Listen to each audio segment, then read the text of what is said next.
Today we're going to be talking about the structure and function of the neuron. So this is a basic neuron.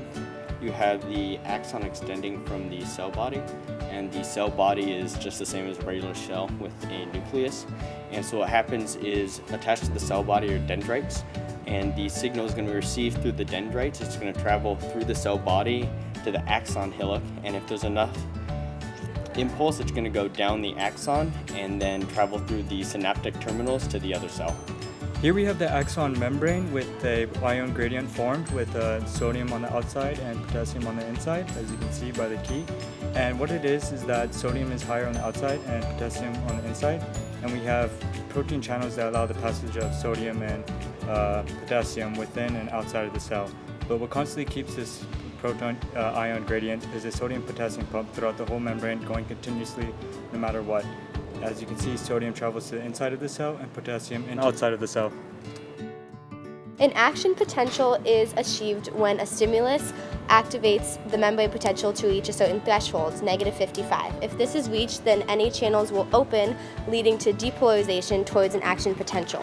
Once the action potential is reached, K channels will open, leading to repolarization and back to resting potential. When the action potential is achieved, sodium flows into the cell, and this is the process of depolarization.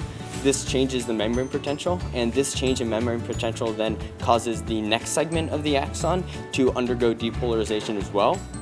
And then the previous segment undergoes repolarization, and the potassium flows out of the cell, which restores the membrane potential. Along the axon, there are cells known as Schwann cells, which promote the signal speed of the neuron, which moves from left to right. These Schwann cells make up the myelin sheath along an axon. These Schwann cells allow for the signal to jump between each Schwann cell, like instead of walking to class, you take a trampoline to class. Between these Schwann cells are nodes of Ranvier, where the change in membrane potential occurs, allowing for the influx of sodium and potassium. Here we have the presynaptic membrane, and inside we have synaptic vessels containing neurotransmitters. Now, when an action potential triggers this membrane, it causes the influx of calcium into the cell.